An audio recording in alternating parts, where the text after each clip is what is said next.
So hey guys, welcome to Study Skill success.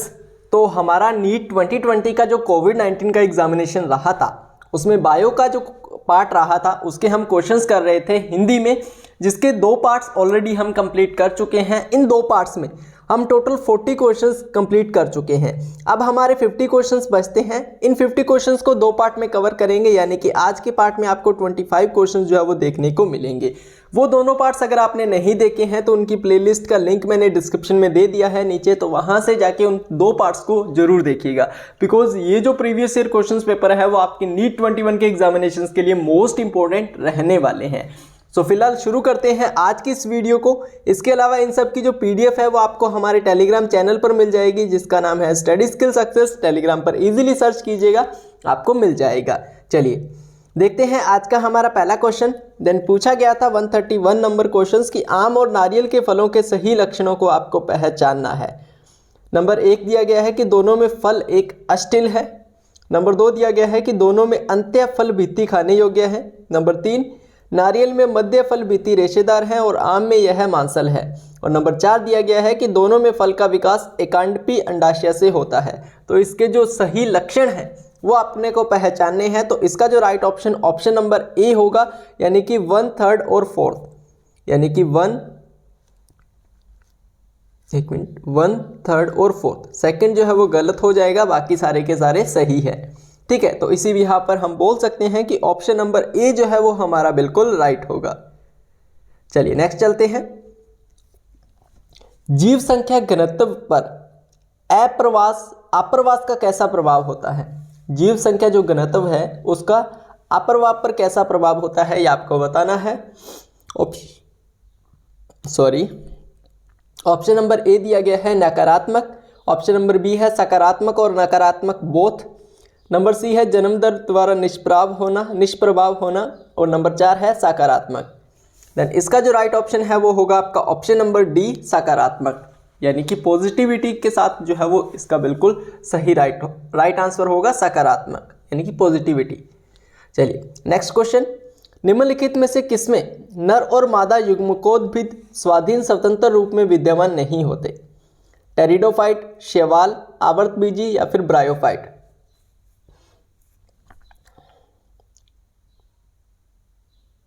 ठीक है, तो इस क्वेश्चन का राइट आंसर जो होगा वो होगा ऑप्शन नंबर सी आवर्तबीजी।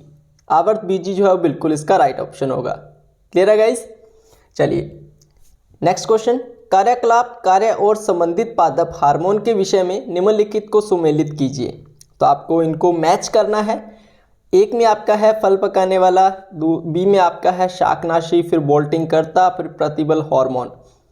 ठीक है, तो इन जैसे ये जो क्वेश्चंस है ना, जो टाइम कंज्यूमिंग क्वेश्चंस होते हैं, इनके लिए आपको क्या करना है, वीडियो को पॉज करना है और जितना मतलब जो मिनिमम टाइम है उसमें आपको इसको सॉल्व करना है और उसके बाद अपने आंसर को चेक करना है कि सही है या फिर नहीं। फिलहाल इसका आंसर मैं आपको बता देता हूँ। ऑप्शन नंबर सी बिल्कुल राइट होगा, यानी कि जो फल पकाने वाला है उसका मैच इथेफोन के साथ होगा। जो शाकनाशी है उसका मैच आपका 2,4-D के साथ होगा। उसके अलावा बोल्टिंग करता का मैच आपका GA3 के साथ होगा। प्रतिबल हार्मोन जो है वो उसका मैच आपका एब्सिसिक अम्ल के साथ होगा। ठीक है गाइस, तो ऑप्शन नंबर सी जो है बिल्कुल इसका राइट हो जाएगा। क्लियर है गाइस? चलिए नेक्स्ट क्वेश्चन पर चलते हैं।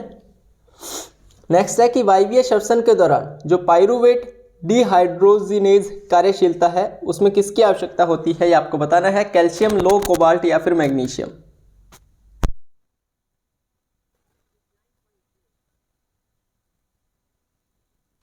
ठीक है, चलिए इस क्वेश्चन का राइट आंसर जो होगा वो होगा option number D magnesium. Magnesium जो है बिल्कुल इसका राइट ऑप्शन हो जाएगा। क्लियर है गाइस? चलिए नेक्स्ट क्वेश्चन पर चलते हैं। द नेक्स्ट क्वेश्चन इज निम्न कारकों में एक के अलावा किसमें एक पारितंत्र में विघटन की दर अधिक होती है? शर्करा से प्रचुर अपरद, गर्म व नम वातावरण में, वायुवीय मृदा सूक्ष्म जीवों की उपस्थिति में, या फिर लिग्निन एम काइटिन से प्रचुर अपरद में? ए, बी, सी या फिर डी, कौन सा राइट होगा? Then option number D is right, lignin एम काइटिन से प्रचुर अपरद में, यानी कि ऑप्शन नंबर डी जो है बिल्कुल इसका राइट ऑप्शन हो जाएगा। Is it clear guys? चलिए नेक्स्ट क्वेश्चन। निम्न में कौन से सूक्ष्म जीव का उपयोग सिट्रिक अम्ल के व्यावसायिक एवं औद्योगिक उत्पादन के लिए किया जाता है? ए आपका दिया गया है एस्परजिलस नाइगर, बी आपका है लैक्टोबैसिलस एसपी, सी आपका है सैक्रोमाइसिस सेरिविसी और डी आपका है clostridium butylicum. Then option number A is right, aspergillus niger जो है बिल्कुल इसका राइट ऑप्शन होगा, यानी कि ऑप्शन नंबर ए बिल्कुल इसका राइट होगा। क्लियर है? चलिए नेक्स्ट क्वेश्चन पर चलते हैं। निम्न में कौन सी एसटीडी का पूरी तरह उपचार नहीं हो सकता? आपको बताना है कि इनमें से कौन सी एसटीडी है जिसका पूरी तरह से उपचार नहीं हो सकता, ए बी सी या फिर डी में से। देन इसका राइट ऑप्शन जो होगा वो होगा ऑप्शन नंबर ए, यानी कि जननिक परिसर्प, यकृत शोथ बी और एचआईवी संक्रमण। इनका जो है वो पूरी तरह से उपचार नहीं हो सकता कभी भी। ठीक है गाइस, चलिए नेक्स्ट क्वेश्चन। स्पूलिंग क्या है ये आपको बताना है। ए है कि डीएनए का परिवर्तन करना, बी है एग्रोस जेल से अलग किए डीएनए बैंड का संवर्धन करना, सी आपका है डीएनए खंडों को कृत्रिम झिल्लियों में स्थानांतरित करना और डी आपका है पृथक डीएनए के इकट्ठा करना। तो जो स्पूलिंग होती है वो होता है पृथक जो डीएनए होते हैं, जो अलग अलग जो डीएनए होते हैं उनको एक जगह इकट्ठा करना, ये स्पूलिंग कहलाता है। चलिए नेक्स्ट क्वेश्चन। एक दिए गए भौगोलिक क्षेत्र में एक बिंदु से आरंभ होकर अन्य आवासों में फैलकर विभिन्न स्पीशीज के विकास की घटना को क्या कहते हैं? सोल्टेशन, सह विकास, प्राकृतिक वर्ण या फिर अनुकूली विकिरण। थोड़ा तेज तेज करते हैं गाइज ताकि कम समय में ज़्यादा कंटेंट्स हम गेन कर पाएँ। तो इसका राइट ऑप्शन होगा ऑप्शन नंबर डी, अनुकूली विकिरण। चलिए नेक्स्ट क्वेश्चन। बहुप्रभाविता का सबसे अच्छा उदाहरण कौन सा है? ए त्वचा का रंग, बी फिनाइल कीटोनूरिया, सी वर्णदता और डी है एवियो रुधिर वर्ग। तो कौन सा होगा? ऑप्शन नंबर बी राइट होगा, फिनाइल कीटोनूरिया। चलिए नेक्स्ट। तिलचट्टे की अग्रांतर के भागों को उचित क्रम में पहचानना है आपको। तो सबसे पहले तो मुख हो ही जाएगा, लास्ट में क्या होगा ये आप बताइए। चलिए पूरा बताइए। देखिए सबसे पहले तो क्या आता है? मुख आता है, लास्ट में पेशनी आता है। ठीक है, अब यहां पर भी ये सस्य और सस्य से हो गया है, ये तो गलत हो जाएगा ग्रसी का। तो ठीक है, ग्रसी का लास्ट में नहीं आती, तो ऑप्शन नंबर डी राइट होगा। मुख हो गया, ग्रसनी होगी, उसके बाद ग्रसी का, फिर शेष आता है और फिर पेशनी आती है, यानी किसी भी यहाँ पर ऑप्शन नंबर डी जो है बिल्कुल हम राइट बोलेंगे। चलिए नेक्स्ट क्वेश्चन। निम्न स्तंभों को मिलान कर सही विकल्प का चयन कीजिए। मैथ दी कॉलम है, कॉलम फर्स्ट में दिया गया है पीयूष हार्मोन, फिर एपिनेफ्रिन, फिर एंडोफ्रिन, फिर कोर्टिसोल दिया गया है। ठीक है, तो वही अपने को फंडा अपनाना है, वीडियो को करना है पॉज, आराम से क्वेश्चंस को अटेम्प्ट करना है और आंसर करना है। फिलहाल इस क्वेश्चन का right answer option number B हो जाएगा, यानी कि जो पीयूष हार्मोन है उसका पेप्टाइड प्रोटीन होगा। इसके बाद एपिनेफ्रिन है उसका होगा पायोजेनिक एमीज।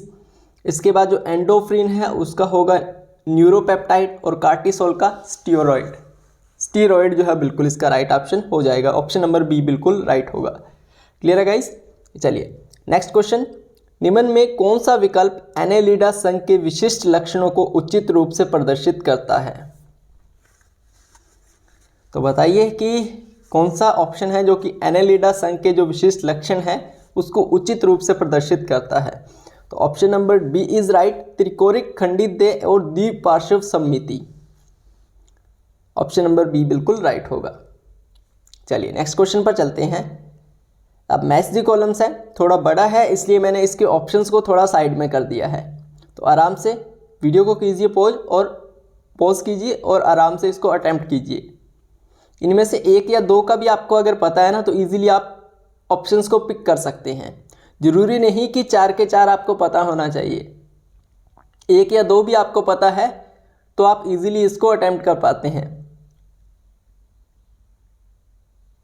ठीक है, तो इस क्वेश्चन का राइट ऑप्शन आपका ऑप्शन नंबर डी होगा। ठीक है, ऑप्शन नंबर डी बिल्कुल राइट होगा। यार आउट ऑफ 25 आपका स्कोर जो है वो लास्ट में कमेंट करके जरूर बताइएगा। चलिए नेक्स्ट है कि आंतरिक कारक जो विटामिन B12 के अवशोषण में सहायता करता है किसके द्वारा स्रावित होता है, किसके द्वारा स्रावित होता है? गॉबलेट कोशिका, यकृतीय कोशिका, ऑक्सिंटिक कोशिका या फिर मुख्य कोशिका? तो क्या होगा right option? Option number C होगा, ऑक्सेंटिक सेल यानी कि ऑक्सेंटिक कोशिका। चलिए गाइस नेक्स्ट, न्यूरो हाइपोफाइसिस में संग्रहित व मोर्चित हार्मोन है। न्यूरो हाइपोफाइसिस में संग्रहित और मोर्चित हार्मोन कौन सा है ये आपको बताना है। ए दिया गया है कि थायराइड प्रेरक हार्मोन और ऑक्सीटोसिन, बी है ऑक्सीटोसिन और वैसोप्रेसिन, सी है आपका पुट्टिका प्रेरक हार्मोन और ल्यूटिनाइजिन हार्मोन, और डी आपका है प्रोलैक्टिन एवं vasopressin. Then option number B is right, oxytocin और वैसोप्रेसिन। बी जो है बिल्कुल इसका राइट ऑप्शन होगा। चलिए नेक्स्ट क्वेश्चन, फिर से मैच दी कॉलम्स है जिसमें टाइफाइड, मलेरिया, न्यूमोनिया और फाइलेरियोसिस दिया गया है।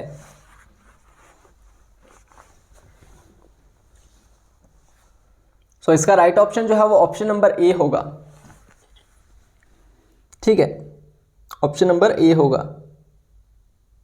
टाइफाइड जो है वो साल्मोनेला टाइफी होगा इसका राइट ऑप्शन। देखिए अगर आपको एक का भी टाइफाइड का भी अगर पता था ना कि टाइफाइड का क्या होता है, साल्मोनेला टाइफी होता है, एक का भी अगर पता था तो पता था कि फर्स्ट का डी आने वाला है। फर्स्ट का डी इसमें भी नहीं है, इसमें भी नहीं है, इसमें भी नहीं है, तो ऑप्शन नंबर 1 हमारा राइट हो जाएगा। सिर्फ एक से हमारा बिल्कुल राइट ऑप्शन आ रहा है, सिर्फ एक से अगर आपको पता है तो इस प्रकार के क्वेश्चंस को हम इजीएस्ट क्वेश्चंस की श्रेणी में रखते हैं, बिकॉज 4 आपको ऑप्शंस मिलते हैं, उसमें से एक का भी अगर पता है तो इजीली सारे के सारे क्वेश्चंस को आप अटेम्प्ट कर पाते हैं। हाँ बेसिकली ये अपवाद होता है कि नॉर्मली क्वेश्चंस में 1 या 2 सेम कर दिए जाते हैं, तो उस टाइप के क्वेश्चंस में आपको थोड़ा परेशानी हो सकती है, लेकिन बहुत से ऐसे क्वेश्चंस मिलते हैं जिनमें कि एक ऑप्शन से भी पूरा आंसर आपका आ जाता है। चलिए नेक्स्ट है कि मानव में 12 सप्ताह यानी कि प्रथम जो त्रिमास की संगर्भता होती है उसके अंत में क्या अवलोकित होता है? ए है कि पलक एवं पक्षप बन जाते हैं, बी है कि अधिकांश मुख्य अंग तंत्र बन जाते हैं, सी है कि सिर कोमल बालों से ढक जाता है, और डी है कि भ्रूण की गति होती है। तो इसका राइट ऑप्शन होगा कि फर्स्ट जो 12 वीक्स होते हैं, प्रथम त्रिमास होता है, उसमें अधिकांश जो मुख्य अंग है वो तंत्र बन जाते हैं। ठीक है, चलिए नेक्स्ट क्वेश्चन, फिर से आपको मैच दी कॉलम्स अटेम्प्ट करना है। इस टाइप के क्वेश्चंस बहुत से पूछे जाते हैं यार, तो प्रैक्टिस करके जाइएगा इन टाइप के क्वेश्चंस की, तो काफ़ी ज़्यादा प्रैक्टिस करके जाइएगा। करीब 7 से 8 क्वेश्चंस आपको इजीली मिल जाएंगे, और हो सकता है कि 10 से 12 क्वेश्चंस मिल जाए। ठीक है, तो इसका राइट ऑप्शन क्या होगा? ऑप्शन नंबर ए होगा। तो अगर आपको पता है इसमें से किसका भी, सबसे पहले हम ले लेते हैं कि ऑप्शन नंबर ए होगा, यानी कि इसमें दिया गया है कि आइरिस जो होता है, आइरिस हमें पता है कि आंख का एक होता है और वो नेत्र को रंगीन देखने योग्य भाग होता है, ये हमें पता है। तो डी का हमें पता है कि ऑप्शन नंबर 4 होगा। डी का ऑप्शन नंबर 4 इसमें भी नहीं है, इसमें भी नहीं है। अब इन दोनों में से अपने को मैच करना था, तो अगर आपको नहीं आता और आप 50-50% में से तुक्का भी लगाना चाहते हैं तो इस प्रकार के क्वेश्चंस में लगा सकते हैं। अगर आप चारों के चारों ऑप्शंस में तुक्का लगा रहे हैं फिर तो यार सिलेक्शन मुश्किल है, लेकिन अगर 2 ऑप्शंस आप सेलेक्ट कर लेते हैं, किन्हीं भी 2 ऑप्शंस को, और उनमें से अगर आप 50-50 लगाते हैं तो चांसेस बन सकते हैं। ठीक है, चलिए नेक्स्ट क्वेश्चन, कि प्यूरोन्यूमोनिया जैसे जो जीव होते हैं उनका आकार क्या होता है, बताइए। तो क्या होगा? ऑप्शन नंबर डी होगा। चलिए नेक्स्ट क्वेश्चन, प्रोटीन अपघटनीय एंजाइम रेनिन के किस भाग में पाया जाता है? आंतर रस में, पित्त रस में, जठर रस में या फिर अग्नाशय रस में? तो प्रोटीन जो अपघटनीय एंजाइम है वो रेनिन के किस भाग में पाया जाता है? जठर में। इजीली आप टिक कर देंगे। ये तो पता है यार, एंजाइम रेनिन के किस भाग में पाया जाता है? जठर में पाया जाता है। चलिए नेक्स्ट, फिर से मैच दी कॉलम्स है तो अटेम्प्ट कीजिएगा। ऑप्शन मैं बता देता हूँ, ऑप्शन नंबर ए बिल्कुल राइट होगा। यानी कि अब आपको पता है कि प्लेटीहेल्मिंथेस, इसका अगर आपको पता है कि ऑप्शन नंबर 3 आ रहा है तो 3 इसमें भी नहीं है, इसमें भी नहीं है, इसमें भी नहीं है, ऑप्शन नंबर ए हमारा राइट हो जाएगा। चलिए नेक्स्ट, सेकंड लास्ट, प्रतिरक्षा निरोधक कारक के रूप में उपयोग होने वाला जो साइक्लोस्पोरिन है ए है, उसका उत्पादन किसके द्वारा होता है? तो क्या होगा? इसका राइट ऑप्शन होगा option number D, trichoderma polysporum. Trichoderma polysporum जो है बिल्कुल इसका राइट होगा। देन आज का हमारा लास्ट क्वेश्चन है, इसमें से आपको करेक्ट चूज करना है कौन सा होगा, फर्स्ट, सेकंड, थर्ड या फिर फोर्थ में से। देन इसका जो राइट ऑप्शन है वो ऑप्शन नंबर सी होगा। बोला गया है कि प्रतिबंधन एंजाइम ड्राइजेशन में शुद्धिकृत डीएनए को उचित अवस्था में प्रतिबंधन एंजाइम के साथ उद्भवित किया जाता है। यानी कि ऑप्शन नंबर सी जो है बिल्कुल इसका राइट होगा।